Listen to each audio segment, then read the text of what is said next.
इस स्थिति में अगर कोई भी चाहिए कोई भी एक पक्षकार अगर आपत्ति करता है तो ये कुर्रा ही खारिज हो जाएगा। आपत्ति नहीं खारिज होगा, कुर्रा ही खारिज हो जाएगा। अगर ऐसी स्थिति में, ऐसे बंटवारे में, ठीक ना, ऐसे बंटवारे में यदि को आपत्ति करता नहीं है, हम आगे थे तो आगे ही रहेंगे, आपत्ति लगाता है तो इसका जो आपत्ति है वह आपत्ति, ऐसी स्थिति में आपत्ति खारिज हो जाएगा। ठीक है, अब दोनों में अंतर है, देख लीजिए। इसमें ऐसे कुर्रे में आपत्ति खारिज हो जाता है और ऐसे कुर्रे में कुर्रा ही खारिज हो जाता है।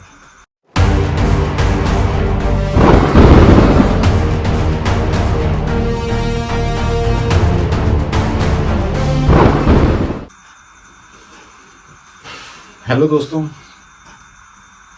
आई होप आप सभी अच्छे होंगे, मैं भी अच्छा हूं और आप अच्छे रहिए, मैं भी अच्छा रहूं, तभी आप लोगों से मुलाकात होती रहेगी, बातचीत होती रहेगी वीडियो के माध्यम से।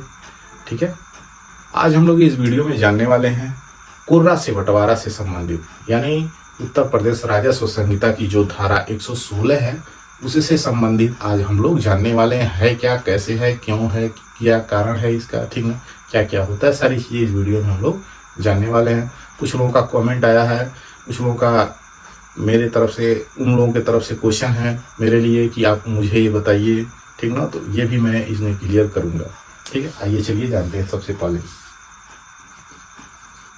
उत्तर प्रदेश राजस्व संहिता 2006 की जो धारा 116 है, ये क्या प्रावधान करती है। ठीक है, ये क्या प्रावधान करती है, तो आज हम लोग इस वीडियो में यही जानेंगे क्या प्रावधान करती है। ठीक है, उत्तर प्रदेश की जो धारा 116 है बंटवारा का प्रावधान करती है। किसकी बंटवारा?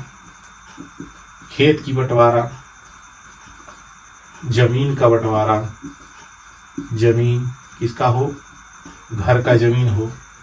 अब देखिए, ये जो बंटवारा होता है इस धारा के तहत, ठीक है, इस धारा के तहत खेत का बंटवारा, जो घर के जमीन का बंटवारा, ठीक है, ये किस तरह की जमीन होनी चाहिए, यही सबसे मुख्य बात है। सबसे बड़ी बात यही है कि जब इस धारा के तहत बंटवारा करेंगे जमीन का, तो वह जमीन किस प्रकार का होना चाहिए।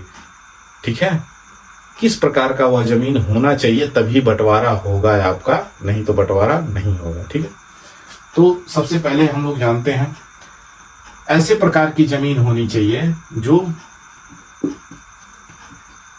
संक्रमणी, ठीक ना, वन संक्रमणी वन, ठीक ना, श्रेणी को की जमीन होनी चाहिए। संक्रमणी श्रेणी वन को की जमीन होनी चाहिए। ठीक है, यानी ये जो जमीन होता है यह ट्रांसफरेबल जमीन होता है। क्या होता है? ट्रांसफरेबल जमीन, यानी ऐसी जमीन जिसको बेचा जाए, खरीदा जाए, दान पत्र किया जाए, वसीयत किया जाए, ठीक है, वरासत हो जाए, ऐसी जमीन को ट्रांसफरेबल जमीन कहते हैं। यानी एक व्यक्ति से दूसरे व्यक्ति को दिया जा सके, किसके माध्यम से? या तो विक्रय के माध्यम से, या दान पत्र के गिफ्ट के माध्यम से, या वसीयत के माध्यम से, या वरासत के माध्यम से। ठीक है, इन सब माध्यमों से किसी व्यक्ति को दिया जाए। ठीक है, ऐसी जमीन, तो ऐसी जमीन को संक्रमणी जमीन कहते हैं। और वह जमीन कैसी होनी चाहिए? श्रेणी वन को की जमीन होनी चाहिए, ऐसी, ठीक ना, ऐसे के लिए। ठीक, तभी आपका खेत का बंटवारा होगा। जब इस प्रकार की आपकी खतौनी रहेगा, इंतखाब जिसे कहते हैं, खतौनी, इंतखाब, ठीक ना, इस प्रकार की जब वह इंतखाब रहेगा तभी आपके खेत का बंटवारा होगा। क्लियर? ठीक है, अब देखिए, अगर इस प्रकार का खेत का बंटवारा है तो कैसे होगा? अगर सपोज करिए यह आपकी जमीन है, ठीक है, और यह सड़क है, यह सड़क है, ठीक है, लेकिन इस पर क्या है कि इसमें 5 लोग हैं, सब, चलिए 3 लोग हैं, इसमें 3 खातेदार हैं, 3 खातेदार हैं, इसमें 3 खातेदार हैं। ठीक है, को, खो और ग, 3 खातेदार है इसमें। ठीक है, तो को क्या किया है? को मान लीजिए पढ़ा लिखा है, होशियार है, तो वह आगे फ्रंट ले लिया सड़क पर, और खो को बीच में दे दिया है और गो को यहां दे दिया, यानी को, खो और गो। ठीक, किसी व्यक्ति का जमीन है, कोई खेत है, और ये आपका क्या है, सड़क है, सड़क है, ठीक है। तो ऐसे में जमीन आपको दे दिया है, तो ऐसी स्थिति में क्या होनी चाहिए, तो ऐसी स्थिति में लीगल रूप से इन सभी को सड़क पे होनी चाहिए। यानी ये जो धारा है 116, यह धारा यह कहती है कि यह धारा 116 यह प्रावधान करता है कि बंटवारा का प्रावधान करता है, लेकिन बंटवारा जब होगा, ठीक है, तो सभी व्यक्ति को सड़क पर होना चाहिए, यानी सड़क पर सभी व्यक्ति को जमीन मिलना चाहिए। बंटवारा का यही मुख्य उद्देश्य है, यानी इस धारा का यही मुख्य उद्देश्य है, ठीक है, यही उद्देश्य है इस धारा का। ये धारा यही कहता है कि जितने भी खातेदार हैं सबको सड़क पे मिलना चाहिए जमीन, चाहे वह पतला हो चाहे चौड़ा हो, फ्रंट चाहे पतला मिले सड़क पर, ये चौड़ाई चाहे कम मिले, लेकिन उससे मतलब नहीं है, सबको सड़क पर मिलना चाहिए, ठीक है, ये धारा यह कहती है, ठीक। तो अब यह जमीन जो है, मान लीजिए ऐसे था, खो को किसी ने कह दिया कि नहीं तुम कहीं पीछे हो, तुम सड़क पे हो जाओ, तो खो ने क्या किया, इनसे कौ से कहा कि आप अकेले सड़क पर नहीं रहेंगे, हम लोग भी सड़क पर रहेंगे। तो जब 116 धारा बंटवारा होगा, तो जब बंटवारा होगा, बंटवारा होने का प्रोसेस क्या है, ठीक है, पहले तो मुकदमा दाखिल होगा, मुकदमा दाखिल होने के बाद आपका सम्मन जाएगा, सम्मन पे नहीं हाजिर होंगे तो गजट नोटिस किया जाएगा, रजिस्ट्री की जाएगी डाक से, उस पर भी नहीं हाजिर होंगे, ठीक है, तो गजट किया जाएगा, पेपर में गजट होगा, उस पर भी नहीं हाजिर होंगे, ठीक ना, गजट किया जाएगा। गजट होने के बाद आपका फाइनली कुर्रा आदेश के लिए, कुर्रा आदेश हो जाता है, जब पीडी आदेश होता है, कुर्रा आदेश के लिए होता है, तो वह, ठीक है, नेपाल के लिए पास जाता है। तो जब नेपाल के पास जाता है तो कुर्रा बनता है, तो कुर्रा बनता है तो नेपाल जब मौका मुआयना देखता है, जाकर के नेपाल के द्वारा जब देखा जाता है कि ये जमीन है क्या, हाँ किस प्रकार की जमीन है, ठीक है, तो वह जब नेपाल देखते हैं ये सड़क पे है और इन लोगों का कब्जा ऐसे है, ठीक है, क का ऐसे है, ख का ऐसे है, ये क ख ग ये दो लोग ऐसे कब्जा है, तो नेपाल क्या करते हैं, इनको ऐसे न दे करके कुर्रा इनको ऐसे बना देते हैं, ठीक है, कुर्रा ऐसे बना देते हैं, ठीक। यानी अब ये क्या हो गया, अब ये मान लीजिए क हो गया, ये ख हो गया और ये ग हो गया, नेपाल के द्वारा यह कुर्रा ऐसे बना दिया जाता है। और बंटवारा किसने दाखिल किया था, ख ने, ख वादी थे, ठीक। तो जब ऐसे बंटवारा हो जाएगा, ख को यदि बीच में दिया जाएगा, तो मान लीजिए किसी दूसरे कलर से रहेंगे, हरे कलर से मान लीजिए रहेंगे, हरे रंग से इनको ये जब नक्शा बनेगा तो हरे रंग से रंगा जाएगा, और क को लाल रंग से दे दिया जाएगा, किससे, लाल रंग से, ठीक ना, लाल रंग हो जाएगा इनका, नेपाल के द्वारा जब कुर्रा बनाया जाएगा तब। और गौ को किस रंग से दे दिया जाएगा, ठीक ना, मान लीजिए गौ को नीले रंग से दे दिया गया, नीले रंग से, ठीक है। अगर यही दोनों गौ और क एक पास होते हैं तो दोनों को क्या किया जाता, तब नेपाल के द्वारा दोनों को संयुक्त रूप से लाल रंग दे दिया जाता, यानी तब ये क केवल अपना अलग अकेले अलग लेकर के हो जाता, ठीक है, तब ये क जो ख है वो अपना अलग रंग लेकर के अलग हो जाएगा बंटवारा में, और ये एक साथ फिर रह जाएंगे। और इस तरह से जब होगा तो तीनों का अलग अलग रंग होगा, तीनों का अलग अलग बंटवारा हो जाएगा, ठीक है।